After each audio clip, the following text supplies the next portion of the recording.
One day I'm gonna be everything I wanna be. I don't let it get the most of me. One day I'm gonna be free. I wanna be everything I'm gonna be. My future right in front of me. One day I'm gonna be free. I wanna be free. Then let me be free. From the depths of darkness, a voice emerges. A host with a fire burning in his soul. With a heart of steel and a spirit unbroken. He rides on two wheels ready to claim his throne. Amidst the chaos and the thunderous roar. Insane wheels rise as a force to be reckoned with. Fueled by the power that only metal can bestow. He takes his stand, refusing to submit. Insane wheels hear his battle cry. Metal and mayhem will never die.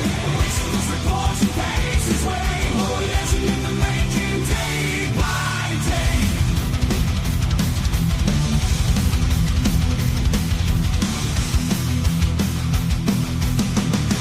Man, oh man, we do not have a lack of content for the Monday morning. As you guys always know, we bring the pressure and the heat out there, man. Much love, honor, respect to all of you legends for hanging out with us. You guys could have been anywhere else in the world, but you guys decided to be right here with me, man. I very much appreciate you guys, man. We got a lot to go through. It's actually not really a lot of stories per se, but we have like basically 4 stories that we're going to go through, but they're kind of lengthy.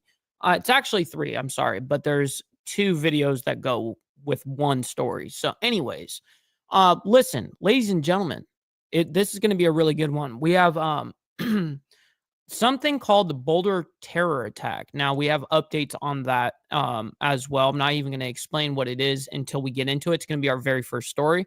Then we're going to be going into Israel-Hamas war, which, listen, I guess there was like 36 unalived in Gaza from the aid disbursement. I don't know how that happened. And the IDF is claiming that it's not their something like it wasn't their responsibility. We'll see about that. And then Russia-Ukraine talks as well. So we have all of that ready to go for you guys. We're queued up, ready to go. But before we do, man, make sure you guys hit that like button. So #1 metric of all of YouTube helps out the show immensely, and it's free to do so. It's free. Yes, it's free. You know what else is free? Is hitting that subscribe button. Just letting you guys know it is free. I know it's very laborious. Please consider becoming a member starting only at $2.99 a month. We're not trying to break the bank out there with anybody, but listen, this is exactly how we get to speak the way that we do. And very illiterate, by the way, my reading comprehension over here. But guess what? Guess what? Listen, you guys fund it. And so I very much appreciate you guys allowing me to have a voice, because we don't cater to views around here. It's because of you guys that we get to have a show just like this, man. So I very much appreciate that. Little side note, follow my Instagram right here at BallValveTV, where I post everything behind the scenes of not only my lifestyle, but of the show, as well as Millennial Food Time. We get down with our bad selves over there. It's a great way to get a hold of me one-on-one. But if you guys would like to join the Discord to continue the conversations that we have in here, make sure you guys hit that Discord link that Naomi put in the chat. So, and last but not least, of course, every super chat, super sticker, gifted membership signups, all these things are, of course, going to be shouted out live on and presented onto the show and shouted out. But if you guys would like to skip that YouTube brutal 30% cut, we have these platforms, of course, that you guys can donate to, and I will read those donations live. And that's a great way to have 100% of your money, hard-earned money, by the way, go to the creator, man. So I very much appreciate you guys and considering that. And for the pocket watchers out there, you know what I mean? Maybe you need to donate some freaking money. Donate. Maybe you need to donate some freaking money. Maybe you need to donate some freaking money. Donate. Maybe you need to donate some freaking money. Donate. donate some freaking Shit. All right. So, ladies and gentlemen, good to see everyone. I always appreciate all of you legends up in here, man. We got Mark as well as Warland. We got Naomi up in here. We got Lappy, Gunpowder Nitro. Appreciate all of you guys. We got Rabbit of Chaos. Good morning to everybody, man. Always appreciate it. Hopefully you guys are enjoying your Monday morning so far. For me, I woke up a little groggy, even though I woke up early today. It's kind of weird. I was trying to sleep, but my body was like, nah, you're not. We got Tiffany Lance in here as well. Appreciate you guys. And absolutely, Naomi, no worries about you stepping away. Yes. And also, if you guys can't become a member, you guys don't have the join button to become a member on your phone or whatever. There is the link right there to become a member. You can actually, that's like the direct page to become a member. So Naomi dropped that as well. I very much appreciate that. We got brother Steve Easy saying they would say after the drone attacks by Ukraine and the peace talks are officially over. Yeah, no kidding, bro. We got brother Glare as well. Good morning, kind sir. We got Mount High, my man. Yes, sir. I got you, homie. I know what he's about to say here. There we go. Look. Like button and left-handed tobacco all around. Yes. We get down with our bad selves, dude. Yeah, see?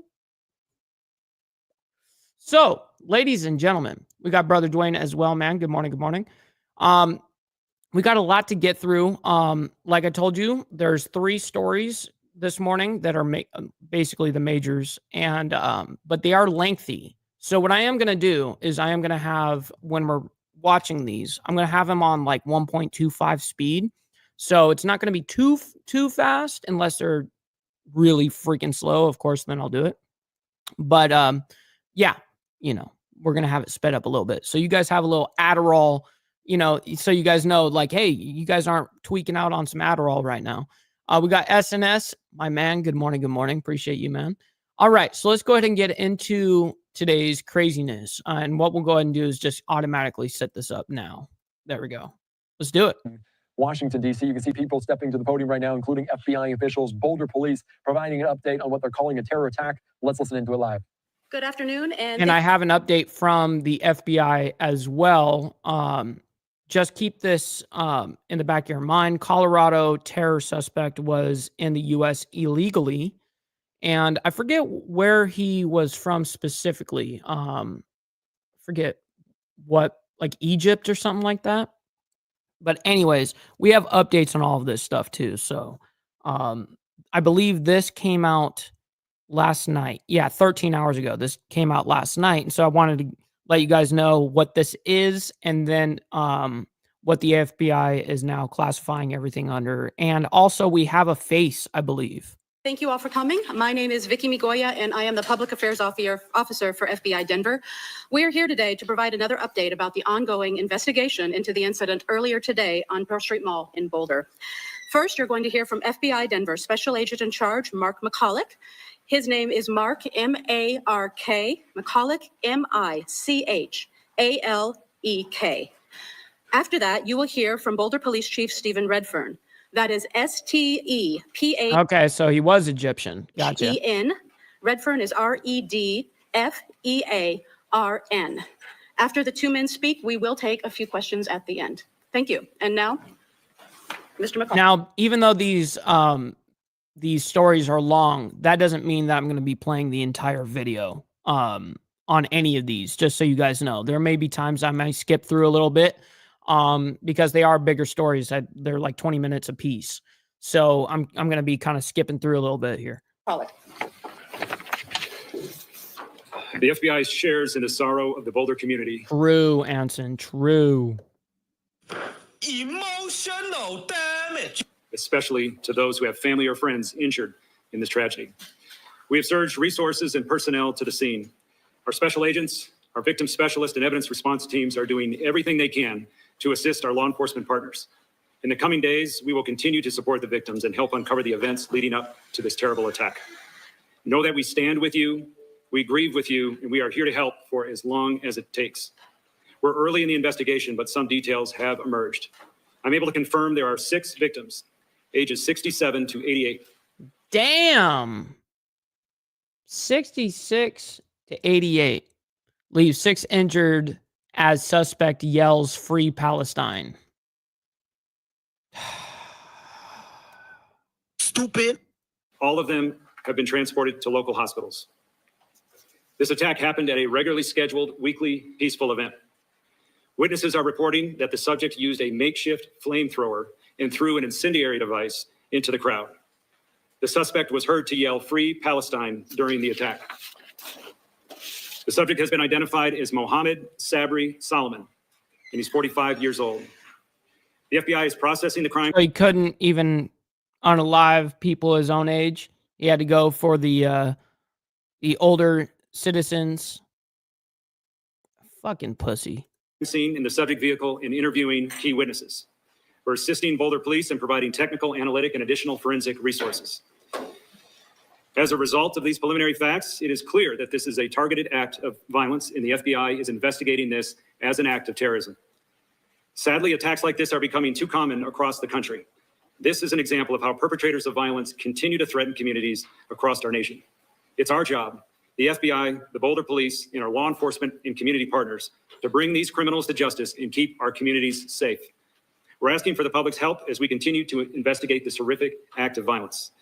I'll direct anyone that has phone calls. Yeah, this is absolutely fucking brutal. I'm not gonna lie. To make phone calls to 1-800-CALL-FBI. And if you have digital evidence, whether that is video. What's up, Not Straight Jacket? Good to see you, my man. Hopefully you're enjoying your Monday morning so far. Or social media posts or anything that can help the investigators, please send that to fbi.gov/Boulder Attack, BOULDERATTACK.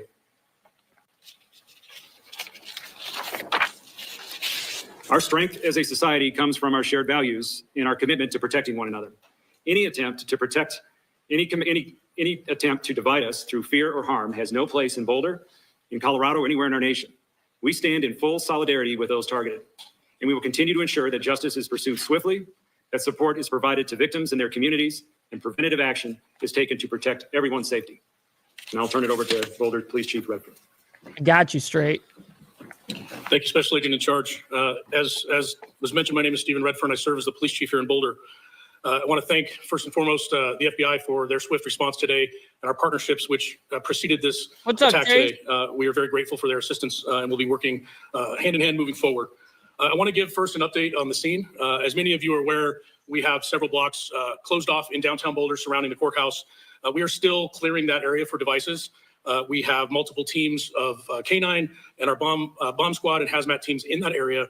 I cannot at this point give you an estimated time for opening of that area downtown, where hopefully it will be this evening. We understand that people's vehicles are in that area that's closed and they'd like to get them.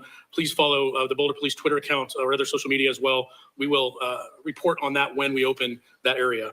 We want to be reasonably sure as best as we can before we open the area and let people go back there to businesses to get their vehicles, that it is as safe as possible. The courthouse, I will announce, the courthouse will be closed tomorrow. There is business in that courthouse to the Boulder County. It will be closed tomorrow as we continue this investigation. Just a couple of mentions. We know there's shit real quick. We got freaking Chase up in the building and we got chatting with Stacks, man. Good morning. Hopefully you guys are enjoying your Monday morning so far. I know the hell we are. We woke up a little early, but we have a lot of chaos that's going on. If you guys are just coming in, there was a makeshift flamethrower attack in Boulder that leaves 6 people injured. They were from the ages of like 65. What was it, chat? 60 to 85 or something like that. Absolutely crazy. And then we have some updates. The FBI is reporting that the Colorado terror suspect was in the U.S. illegally, and I guess he was Egyptian and made while he killed these old civilians. Like, what are you doing with the senior citizens? While he kills them, he says, "Free Palestine." What the fuck, dude? Are you serious? And then we got 40 plus Russian warplanes destroyed in Ukraine drone attack. So we have some updates on Russia, Ukraine. That's a huge segment, actually. And then we have Israel's military denies involvement after dozens killed in Gaza near aid sites, which I guess 36, I believe, something like that. 36 were unalived last night or this morning. So we're going to be getting into all that. Other events, including things going on this evening in town and in the coming week. And we are ensuring that we have resources there at those events to ensure that people are able to go about their business safely in light of this attack. Yeah, it wasn't even 60. It was 67 to 85. Like, the youngest person was 67. Like, what are you doing? Why are you going for... Dude's like 44 years old, 45. What are you doing? As always, we urge people to call 911, call us if they see suspicious behavior, if they see someone that's acting in a manner that appears to be suspicious. What's up, Dean? Good morning. We would like to receive that call, go out and verify whether somebody's behavior is malicious or not. I want to thank our law enforcement partners. I started by thanking the FBI, but when this call came out today, we asked for help from all of our partnering agencies, some of whom are here today, and I can't thank you enough. It's not the first time we've had to do that here in Boulder, and it's not the first time that we've had to do that in the metro area. And the special agent in charge reference partnerships, when we put out the call today, we had a lot of help. Brother Gary as well, good morning to you. Both locally and from the region, and Mr. I really can't thank our partners Mr. enough. Also, I would be remiss if I didn't mention the first responders today. When this call came out today, our officers rushed as quickly as they could somewhere close to the area, and they immediately ran into a chaotic situation where a man was throwing Molotov cocktails and using other devices to hurt people. Jesus, Molotov cocktails and a flamethrower? Our officers, as they're trained, immediately interacted with the suspect, took him into custody, and then began rendering aid to those victims. And I'm very proud of our response today. I'm very proud of our partners. Like, you didn't even just kill him. You know what I mean? You didn't just kill these senior citizens. You're lighting them on fire, yo. And then screaming free Palestine, like as if. As well with the fire department and well as American Medical Response. Before we take some questions, I just want to say that, Boulder is not immune to tragedy, sadly. And I know a lot of people are scared right now. A lot of people are upset and questioning how this happened and why. All I know is Boulder has recovered before from acts of violence, and we will again recover. I urge the community in this time to come together. Now is not the time to be divisive, and we will continue to ensure community safety along with all of our partners. To echo the special agent in charge comments, our hearts go out to everyone affected today. Here and in Colorado, we understand that this has a ripple effect in many communities, and we are continuing to stand with and support the victims affected today by this attack. With that, I think we'll turn it back over to our public information officers. You're very right, Gary. He absolutely was here illegally. I'll call on some folks. Sure. Okay, so we'll go ahead and listen to a couple of questions here, but I don't want to go into an entire diatribe here. I'll bring it to the very end where they actually have some coverage on like the scene and what the police are doing over there. We will watch a little bit of that, but let me go ahead and hear if there's any decent questions here. Is there any information that could indicate this individual that is in custody is linked to a greater network or any particular group? Not at this time. The subject is in custody, but this will be a thorough, complete investigation, and those checks are ongoing.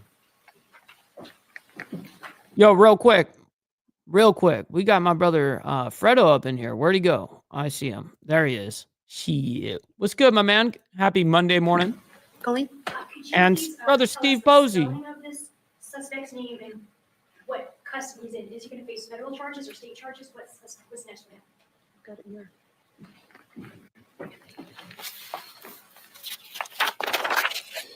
His name is spelled Mohammed, Mohamed, Sabry, Sabry, Solomon, Oh, man. Mohammed Solomon. Soliman. And we are early in the investigative process. Both teams are working side by side collaboratively, and we'll see where the investigation goes. Shit. Oh shit! Oh shit! Yeah, Kaylee. For the chief, any update on victims' conditions, how they're doing? Yes, and I'm not sure if we stated prior, but it's been reported to us that the victims' age ranged from about 67 to 88, I believe we mentioned.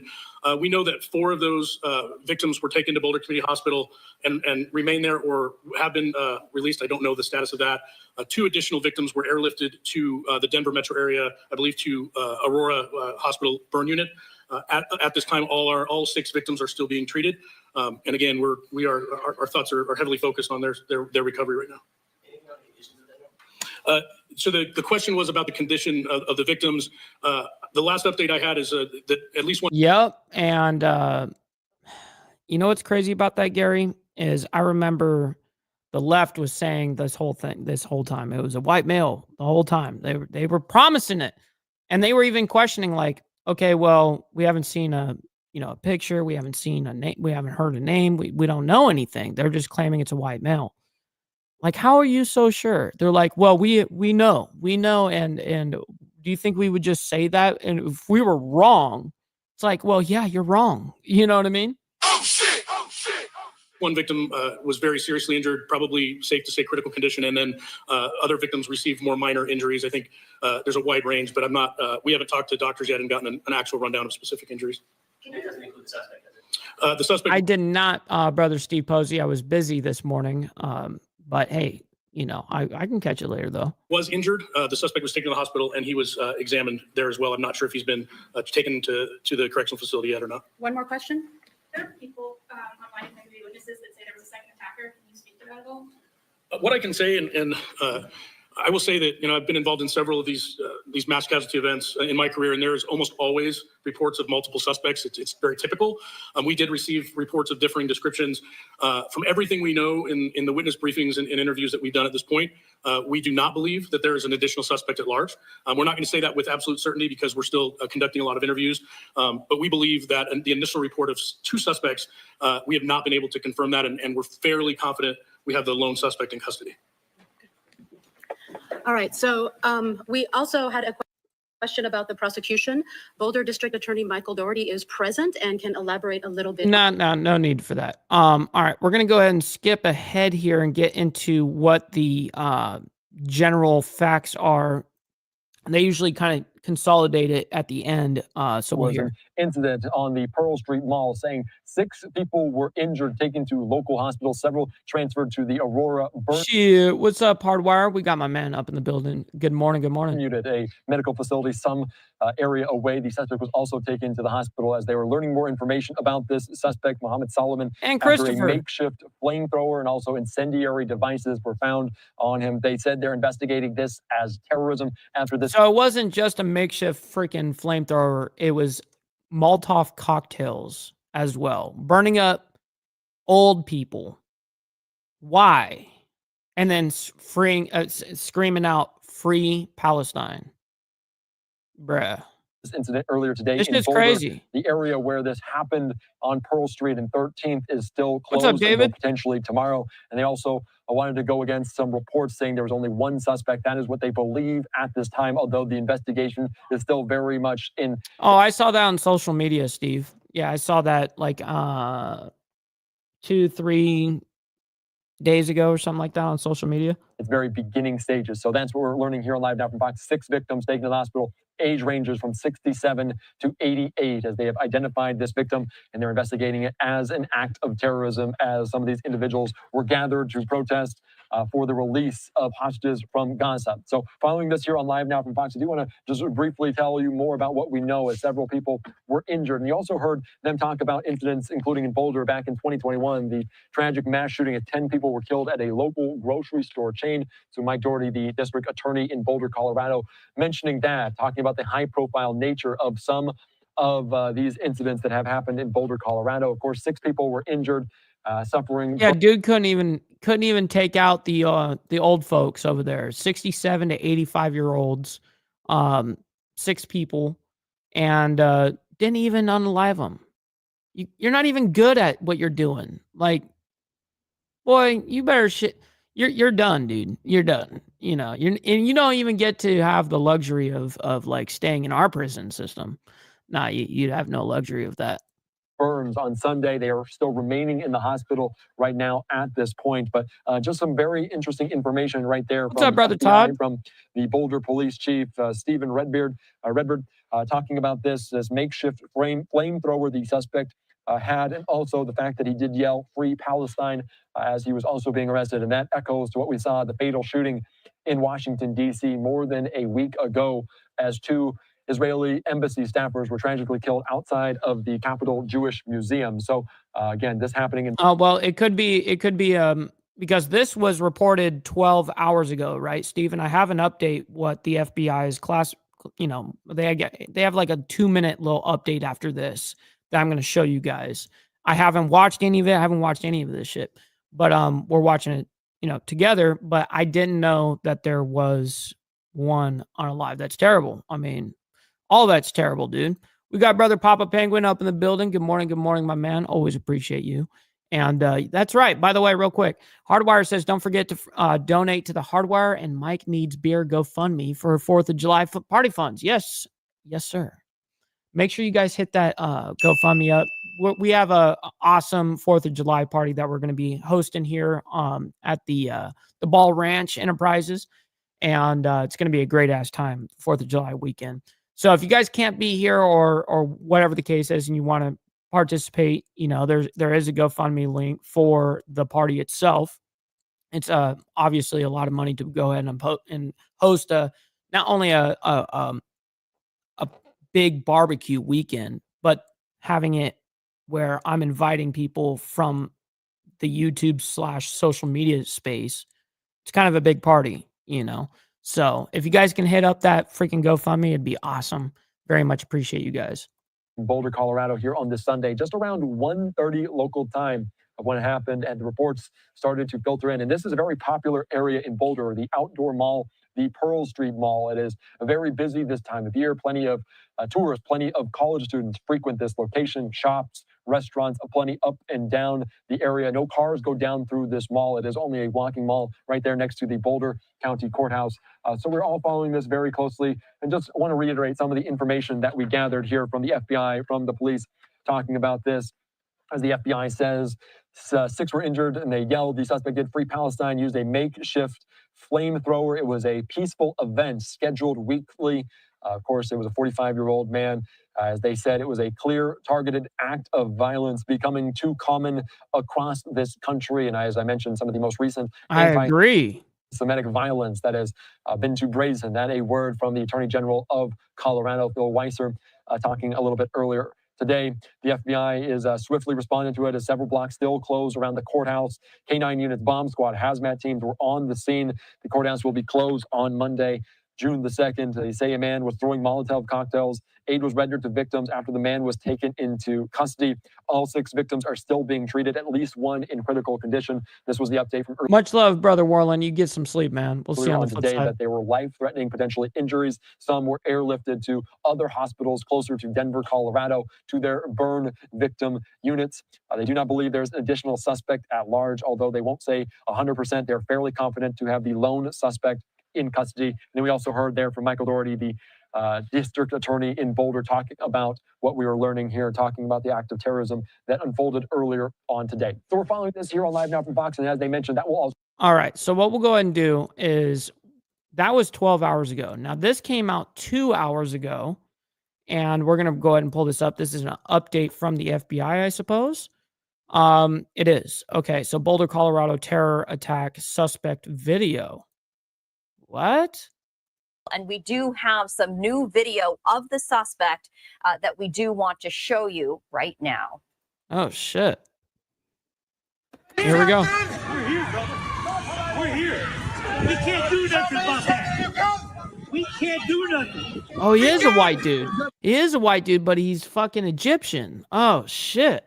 Oh, shit. Not here. Not here, bro. You're not. I'm taking video right now. He was wearing an orange suit with like something on his back. Spraying alcohol. Spraying alcohol, but with it he made it look like he's making Molotov cocktails. He looks fucking hammered. Well, we can't do it when he's got Molotov cocktails on. If you are fighting, you have to. That's what he's got right here. Is Molotov alcohol. Yeah, killers. Get back, Mom. Stay away. Stay away. He's right there. He's throwing Molotov cocktails right there. Holy shit. You guys got to move. If that one little spark goes up, you're all going up in flames. What are you guys doing? Get out of the fucking... Look, they're standing in the gasoline like fucking retards. Oh shit! Oh shit! Oh, stupid. What are you doing? Move push. If they can't get up off the ground, you push them and fucking push them off. You got to move now, motherfucker. This guy's obviously crazy. Dude lights a cigarette and throws that motherfucker. Easy, you know?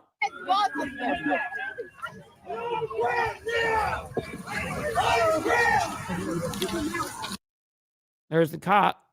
Put him down. So that is new video. You can see law enforcement right there handcuffing the suspect's hands behind his back. He was yelling, and you can hear very concerned people saying, don't get too close, because he has Molotov cocktails there in his hands. You can see a lot of the gasoline and the debris, and one person also being administered to. That is the suspect right there. A 45-year-old Mohammed Sabri Solomon arrested at the scene. We saw it right there. You can see in his hands still holding those Molotov cocktails, and some of the grass in front of him also with flames still on it. We did want to share the very latest from... Yeah, I don't want to be rude, but throwing Molotov cocktails at old people, probably not the most reasonable way to, buy my support, right? On our citizens. Yeah. Seems so reasonable, right? The FBI and other all on the account for Palestine enforcement agencies right now. Guys shares in the sorrow of the Boulder community, especially to those who have family or friends injured in this tragedy. We have surged resources and personnel to the scene. Our special agents, our victim specialist and evidence response teams are doing everything they can to assist our law enforcement partners. In the coming days, we will continue to support the victims and help uncover the events leading up to this terrible attack. Know that we stand with you, we grieve with you, and we are here to help. It's very true, Steve. If it don't bleed, it don't lead. You know what I mean? It's very true, that old saying. But that is the way of the road. But listen, we got a nice PSA. We got an announcement. Maybe you need to donate some freaking money. Donate. Maybe you need to donate some freaking money. Maybe you need to donate some freaking money. Donate. Maybe you need to donate some freaking money. Donate some freaking. Shit. We got Miss Lotus up in here, by the way. Good morning to you over there in Florida. Hopefully you're enjoying your morning so far. And David, yes, he is definitely here illegally. That was what the FBI did report on. So we're going to move into Russia and Ukraine, okay, everybody? So I guess 40-plus Russian warplanes destroyed in a Ukrainian drone attack. So this is going to be a big ordeal. This is going to be a big story, obviously. And welcome back here to Live Now from Fox. I'm Andrew Kraft. All right, let's get into more of these now international headlines, especially major updates, breakthroughs, developments in the war in Ukraine. Our colleague puts it this way. Trey Yanks on X saying a Ukrainian operation damaged many Russian aircraft and strategic bombers. Drones emerged from hidden compartments and containers on large trucks before being flown to nearby air bases. The planes targeted are part of the fleet used by Russia to bomb Ukrainian cities. Well, a Ukrainian drone attack has destroyed now more than 40 Russian planes deep in Russia's territory, while Russia pounded Ukraine with missiles and drones a day before the two sides meet for a new round of direct talks in Istanbul. What part of Russia did they hit? Like, that's what I want to know. Like, what part of, they say deep in Russia territory. Well, where? In Turkey. Take a look at some of this video. This is in the Zaporizhia region in Ukraine after some of these Russian strikes just today. Oh, okay. I understand. Okay, so this is all happening simultaneously. So we got two different things going on here at the same time. Holy shit. Will continue again in Turkey between the two sides here. I want to put this up. This is from Volodymyr Zelensky about what they are terming online Operation Spiderweb. Take a look at this. I have it in full here. Zelensky says this, that the head of the security service of Ukraine, Vasyl Malyuk, delivered a report regarding today's operation, an absolutely brilliant result, Zelensky says, a result achieved solely by Ukraine. 1 year, 6 months, and 9 days from the start of planning to effective execution. Our most long-range operation. Our people involved in preparing the operation were withdrawn from Russian territory in time. I thanked General Malyuk for this success of Ukraine. I instructed the security service of Ukraine to inform the public about the details and results of the operation that can be disclosed.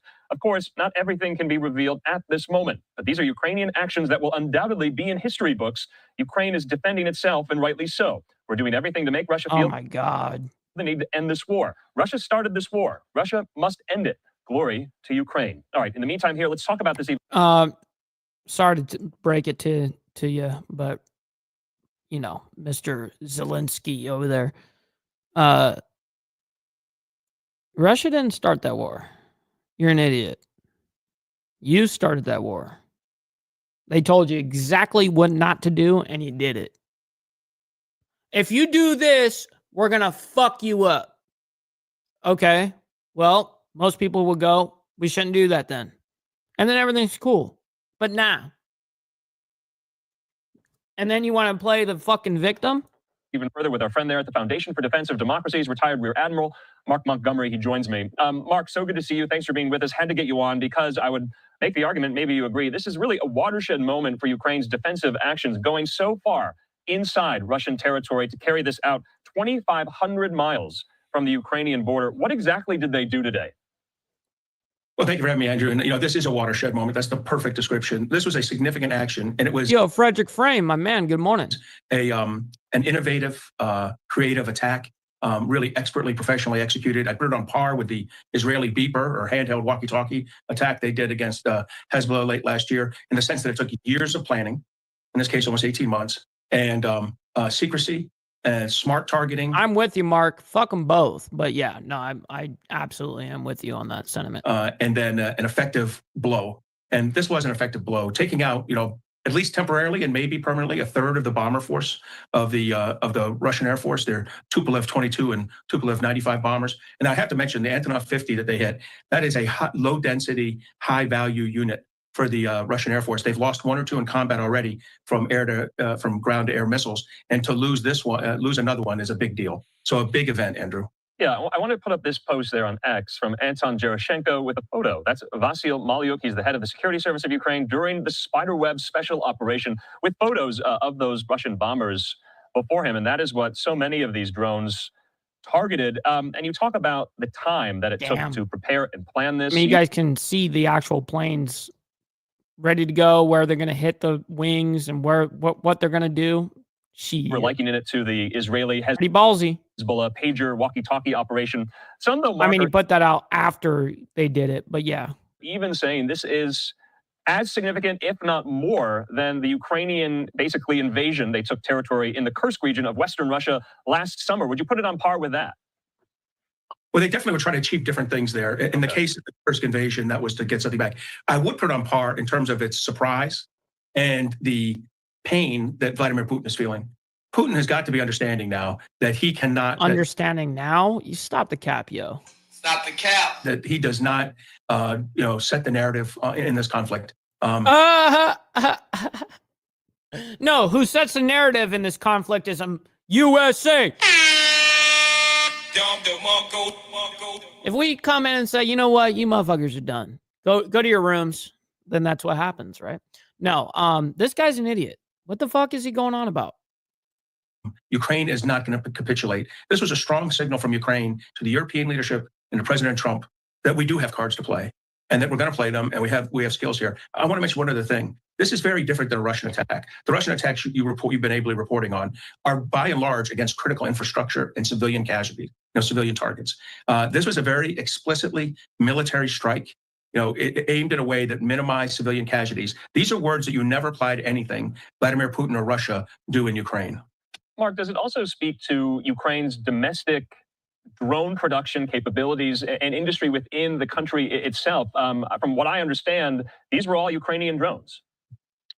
They were certainly all Ukrainian modified drones. Whether the drone parts started that way or not, we'll have to see. But they are fabricating 1 million drones a month. Wow. I mean, Damn, 1 million drones a month? Holy fuck, dude. That's actually absurd. Now, many of these are small point of view drones and used in short range of the battlefield, but some are surveillance drones. Clearly, they had surveillance drones tagging along with the strike zones on this, strike drones on this, or they had surveillance drones that came in afterwards. So the Ukrainian military is full of just drones. You know what I mean? I mean, that's essentially what warfare is going to go into, is these drone attacks now. Crazy, dude. I had to get some initial assessments, but these were really well executed strikes, and this does speak to the adaptation by the Ukrainians, the adaptation in tactics, the adaptation in procurement, and the adaptation to the conditions on the battlefield. You know, doing this right before the talks with the next round of talks with the Russians. Yeah, we'll get into that in just a moment here. But they destroyed more than 40 Russian planes, and these planes have been used to really wreak havoc on Ukrainian cities here. How devastating of a blow is it, I guess, for the Russian Air Force, for the Russian morale, the Russian psyche, that Ukraine was able to pull this off? I mean, they have more planes, I would assume. I mean, this isn't their... Of course, but still, 40 fucking plus Russian warplanes destroyed. That's crazy. Fleet here, but it is a blow, right? I mean, how impactful is this going to be? Is this going to give Ukraine some type of reprieve in the skies over their cities? So, it does do damage. This is about a third. I don't think these are 41 destroyed aircraft. I think they're going to be 41 damaged aircraft. We'll have to determine over time where they hit, how many drones hit each aircraft, whether they're destroyed or damaged. This is a big deal, though. That 41 bombers, 40 bombers in a patrol, the other A-50 aircraft, those 40 bombers are about a third of the fleet. And some of the fleet doesn't fly. Even in the U.S. Man, I remember those battle bots. I still follow a Instagram page where they do that shit, battle bots and all that. I still watch that shit once in a while when I'm, just scrolling. I'll be like, oh, shit. I remember that. We definitely should go back to that. Air Force and U.S. Navy, some of the fleet doesn't fly. So this has an even greater impact. It could impact 50, 60% of the flying aircraft that they can use. And you're absolutely right. Yeah, he's not biased or anything. This man is not biased or anything at all. But we do have some breaking stuff happening in this, and Vladimir even speaks in this, or Zelensky, I mean. So let me go ahead and move it into what this breaking says here. We'll continue in Istanbul starting this week. I want to put up this post. Barak Ravid at Axios, great reporter, saying Zelensky says a Ukrainian negotiations team led by Minister of Defense Rustem Umerov will attend the second round of peace talks with Russia in Istanbul Monday. That's tomorrow. How does this all factor into the talks? Do you think the talks are going to happen even after this? Well, look, even if this strike hadn't happened, Russia did strikes and has done strikes almost every night since the last round of talks. So, one side striking the other should not have an effect. And if the Russians pull out of this for that, it shows how, small and unimportant they are, because, they're doing the exact same thing to the Ukrainians, and they have to expect the Ukrainians are going to strike them. Now, here's the other thing I'd say. These talks aren't going to achieve anything until Vladimir Putin feels pain. This is embarrassment. Oh my God, this guy, dude. I actually am getting some emotional damage from this guy. Emotional damage. Did you just hear what this idiot just said? The other thing I'd say, these talks aren't going to achieve anything until Vladimir Putin feels pain. This is embarrassment, not pain. Jesus Christ, dude. Stupid. Idiot. All right, let's see what the next little breaking is. The ever-resourceful Ukraine used creative drone warfare tactics to successfully attack Russian bombers and military assets used to kill Ukrainian citizens and destroyed their country. Russia indiscriminately kills men, women, and children. It's time for the world to act. Jesus. All right, so let's go ahead and... Oh, there's some actual little footage here. Enough money, that off. And these 500% sanctions would do that. Very quickly, some companies and countries would rapidly determine it is not worth getting everything in your country sanctioned over a small profit that you might get from the oil and natural gas from Russia. So you force countries to either evade publicly and be held accountable, or to stop evading these sanctions and have Russia feel the pain. So this fucking guy. All right, so real quick, I do want to hear this right here. Before we go to a quick commercial break, this was the message on the upcoming talks between Russia and Ukraine in Istanbul starting tomorrow from Volodymyr Zelensky himself. This is in Ukrainian with English subtitles. Let's listen.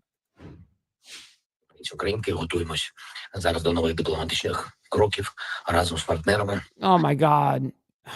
He could just speak in English. He could do that. But instead, it's going to be closed captioned. We're going to have to do that. So I'll read what he says here. Let's see how long it is. Oh, it's fucking long. I don't want to do it for that fucking long. Jesus. That sucks. I skipped it ahead just to see if they did any translation. We work every day.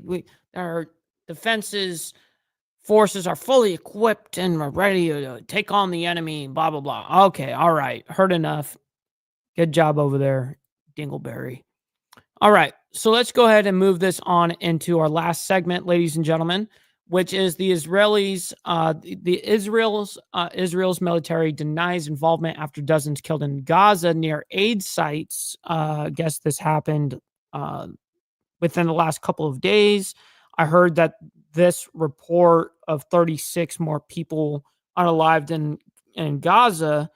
I saw that headline this morning, but I don't know if that was this last night or if it was yesterday. We'll see. All right, so what are we watching here? Well, the United States-based Gaza Humanitarian Foundation is denying any deadly attacks occurred at 2 of their distribution sites in Gaza. The group released this video today that it says shows that aid distribution at a hub in Rafah in the southern Gaza Strip. So I bet you this is a UN. I bet you this is a UN part of the warehouse and all this bullshit. We'll see. No incidents. Now, GHF, that's the Gaza Humanitarian Foundation, says security camera footage shows a crowd of Palestinians at the site, some carrying bags, and a number of men moving around, wearing what appear to be security guard uniforms. Gaza government officials say Israeli tanks opened fire on thousands of civilians gathered at a distribution site in Rafah on Sunday morning, killing at least 31 people, and over 170 people were wounded.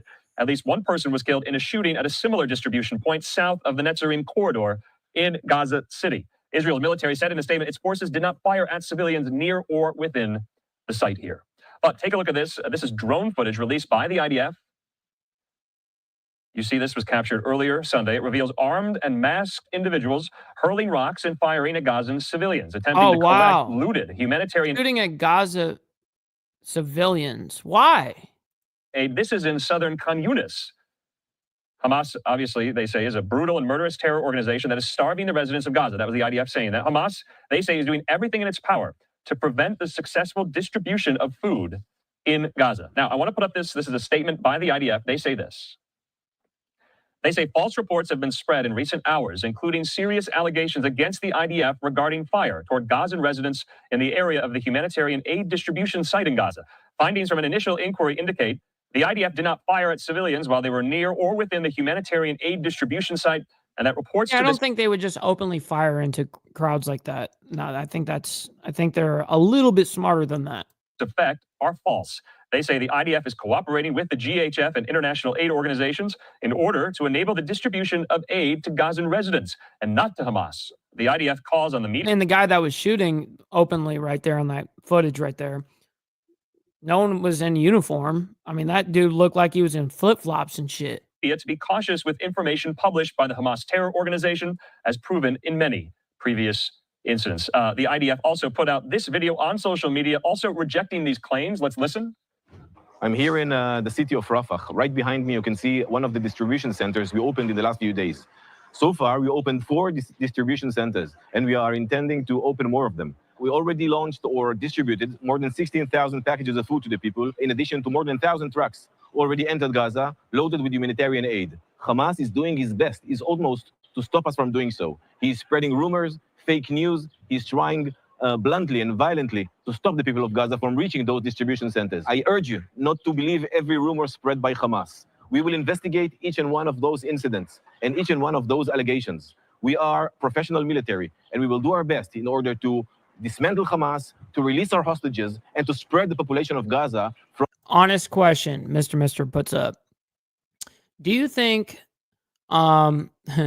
Gays for Palestine could convince Hamas to stop this nonsense? I don't think that their own people, and being that Palestinians, even with all of them, if there was like a 0%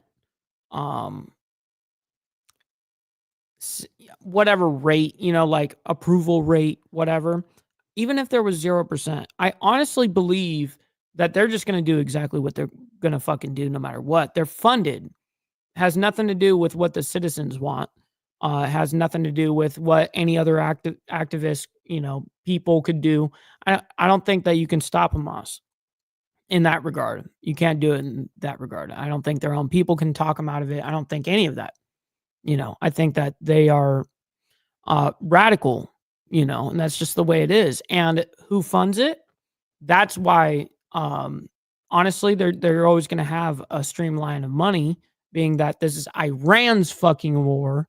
Let's just call it what it is. It's Iran's war who funds all of this bullshit.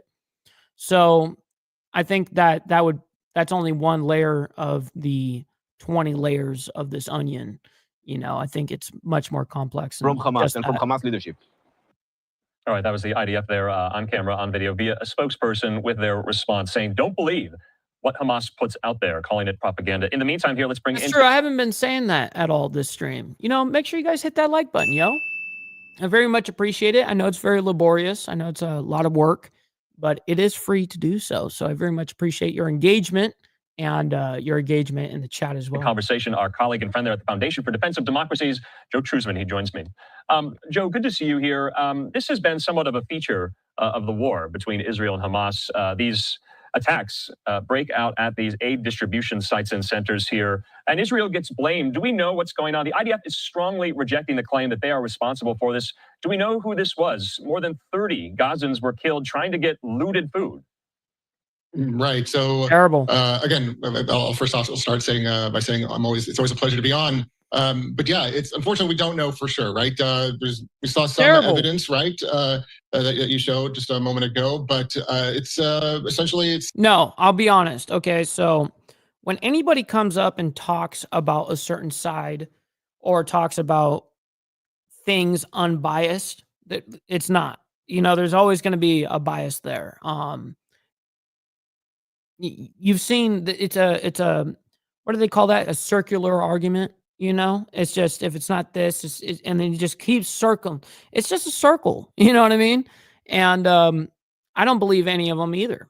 That's the truth. Is I've always been a skeptic.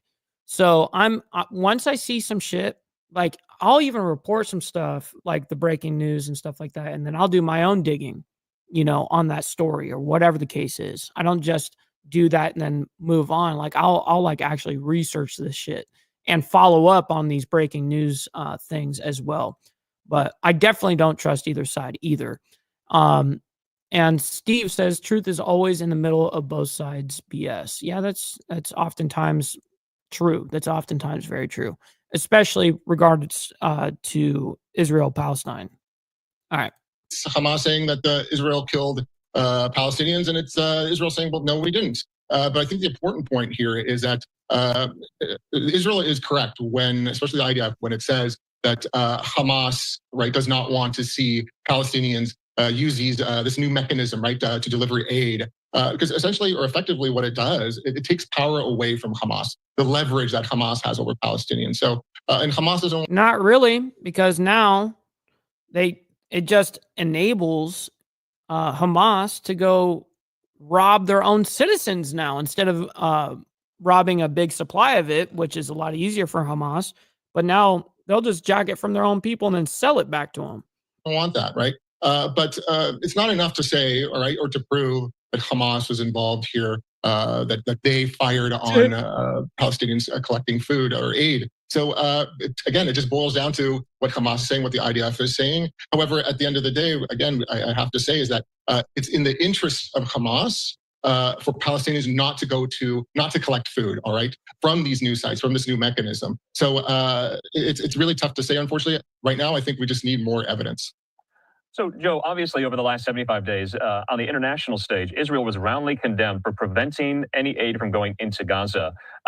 Seeing this all play out right now, could you understand or at least grapple with their reasoning for why they weren't doing that when they get blamed for something like this?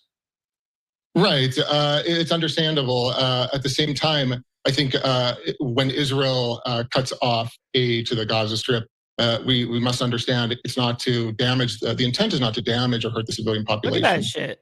It's to hurt Hamas, all right? And Hamas and its allies, by the way. Its allies such as Palestinian Islamic Jihad and other armed terrorist groups who are fighting with Hamas against the IDF. Again, it goes back to what I was saying earlier. Hamas. Oh, terrorists are terrorizing? Oh, that's so surprising. Stupid. So surprising. Not the cap. Terrorists are terrorizing? Oh, didn't know they would do that. And its allies, they leverage the aid, all right? Not only do they use the aid over the civilian population, but they take the aid for themselves too. So what Israel tried to do here is essentially take that away from Hamas. Now, it replaced it with this new mechanism, right? With this new foundation that's distributing aid, which is great. But the problem here, as we've seen and as we've heard, is that the international community, or rather the Palestinian population, also suffers too because of this, right? Yeah. So there is some reason, I think, behind the international community's statements against Israel. However, I think the biggest point here is that it's not to hurt the Palestinian population. What Israel's trying to do is defeat a terrorist organization, and that's specifically Hamas. Yeah, and of course, in a lot of these situations and deadly incidents that the IDF has been implicated in all throughout the course of the war, they do their own internal review, don't they? Yeah, absolutely. I think one can criticize the IDF as I don't like that they do internal reviews themselves, huh? How fast they are at responding to incidents such as the one that just happened overnight. Earlier in the war, there was an incident where at the Baptist hospital.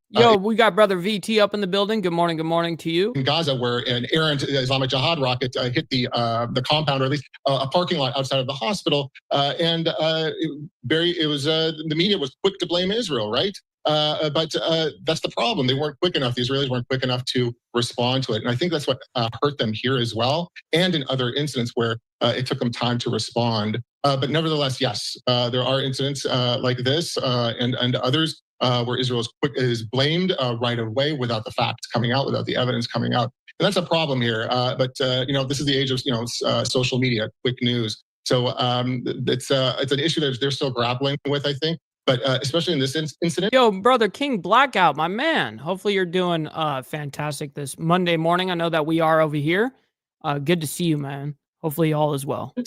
I think we still need to wait because, again, I think it's in Hamas's interest to see this mechanism, this aid mechanism, fail. And just another example to your point, just within the last several weeks, Israeli strikes against this hospital in Gaza known as the European Hospital. They say they were trying to go after the head of Hamas, Mohammed Sinwar, who they got on the compound, under the compound somewhere. Right. Didn't they get him? And it was confirmed in the Knesset. Exactly. And then it was confirmed, which we reported last week and by the IDF yesterday, that they did take out and neutralize Mohammed Sinwar, the leader of Hamas for now, the brother of Yahya Sinwar. So, so who's going to be... They're going to be like, all right, who wants to be the next leader of us? Everyone's like, have you been seeing what's happening with our leaders every time we have a leader? Nah, I don't, you know what I mean? Like, who's going to take the job now? Who's going to take the seat? In the meantime, though, let's talk about some of the hostage and ceasefire deals on the table, because we were waiting going into the weekend whether or not Hamas would respond, and if they did, what their response would be. Hamas, now we know, they're seeking amendments to the latest ceasefire proposal. That's according to a senior official with the group telling that to the Associated Press. But U.S. Envoy Steve Witkoff. Well, of course, Mr. But I was just having a good joke about it. Hamas response, quote, totally unacceptable. So this is Witkoff's proposal, Joe. He said this: I received the Hamas response to the United States' proposal. It is totally unacceptable. It only takes us backward, he said. Hamas should accept the framework proposal we put forward as the basis for proximity talks, which we can begin immediately this coming week. That is the only way we can close a 60-day ceasefire deal in the coming days, in which half of the living hostages and half of those who are deceased will come home to their families, and in which we can have at the proximity talks substantive negotiations in good faith to try to reach a permanent ceasefire. Joe, do we know what amendments Hamas would like here, or is this Groundhog Day yet again? Is this another deja vu in the ceasefire talk charade? Yeah, this is some bullshit. Right. There's some... And I really do trust that this dude has not only America's interest at large, but I believe Israel as well. And for everything, I believe that he honestly wants to get a permanent ceasefire. So if he's receiving things that he believes that, it is totally unacceptable and only takes us backwards, I got to back him, dude. Some reports that Hamas wanted a 7-year truce among the amendments. And of course, that 7-year truce would give it plenty of time to rearm, essentially. So, I see. So a 7-year truce, not for any other reason than why not just end the war then? Just end the war, not some 7-year truce. No, you're not going to rebuild. You know what I mean? No, we're not going to allow that shit. I think at the end of the day here, right, what Hamas is trying to do is get guarantees that it will continue governing, will continue ruling the Gaza Strip after the war. True, right? I think that's what it comes down to. And that's always been the issue here. The Israelis, of course, it's quite opposite, right? They don't want to see Hamas in power anymore. And I think this is what... Shit, my phone's on 1%. Well, we're about to freaking end the show here in a minute. So no one donate to the Cash App or anything because my phone is about to die right now. So I won't be able to see the donations. This has been the problem with these ceasefire negotiations. And right now, I think even though Hamas is under an enormous amount of pressure, militarily speaking, I would say this too. Hamas is very good at the waiting game, all right? They've been in plenty of conflicts with the Israelis in previous years. What they've done before is wait, all right? They've waited until international pressure was strong enough, right? That built up against Israel for the Israelis to say, okay, we're done fighting here, all right? And I think that's what Hamas is doing here. So I think Hamas sees, they read the news, right? They see what's happening. They see that Israel is under an enormous amount of pressure from its allies, from the international community. We see protests, things like that. Yes, Hamas is under... Real quick, while this guy speaks for a second, we're not going to have him finish this up. I'm just going to go ahead and have him kind of wrap up his mindset here. But while we do that, I'm going to look right now who's live to raid. So stick around for that as well. Pressure as well. But at this point, right, from what Hamas has said regarding the wood-cost proposal, what I see is that they're still going to play the waiting game. That's it. They're still going to wait. Despite the war, despite everything that's going on, they think that they can survive, right, by continuing to wait. Despite Mohammed Sinwar's... Oh, you guys are going to like this. We're gonna raid our buddy Grumple. He's super funny. I like that dude. So make sure you guys stick around. He is a good, funny dude. He's been live since like 7 p.m. last night. You know what I mean? So this dude's still going. There's death and others. Appreciate you, Provo. My essentially, man. Or effectively, Hamas's leadership is effectively neutralized. Right. Despite all of that, they're still playing the waiting game here because it's worked before. It has. Okay. So I think that's what they're doing here. I hope there is a ceasefire. Sooner rather than later, but again, yeah, you're hoping, yeah. Well, we're all hoping. I mean, let's just be real here. So, listen, ladies and gentlemen, I very much appreciate all of your guys' contributions, and thank you guys to the Breakfast Club, you guys in the membership program. I very much appreciate you guys. It's exactly why we are able to do the things that we do over here, man. You guys allow me to have free speech, essentially, man, and we don't cater to views around here. So I very much appreciate your guys' contributions to the channel and hanging out with us. By the way, a little side note, follow my Instagram right here at BallValveTV, and direct message me. Let me know it's you and hang out with me over there as well, man. It's a great way to get a hold of me one-on-one. We have the Discord in the description box down below of every video, as well as Naomi is putting the link out there in the chat once in a while. So make sure you guys check that out. And last but not least, make sure you guys hit that like button on the way out. Very much appreciate you guys and hitting that like, man. So until tomorrow morning for more of the world's madness, much love, honor, and respect, and God bless everyone. Much love. From the depths of darkness, a voice emerges, a host with a fire burning in his soul. With a heart, steel, and a spirit unbroken, he rides on two wheels, ready to claim his throne. Amidst the chaos and the thunderous roar, insane wheels rise as a force to be reckoned with. Fueled by the power that only metal can bestow, he takes his stand, refusing to submit.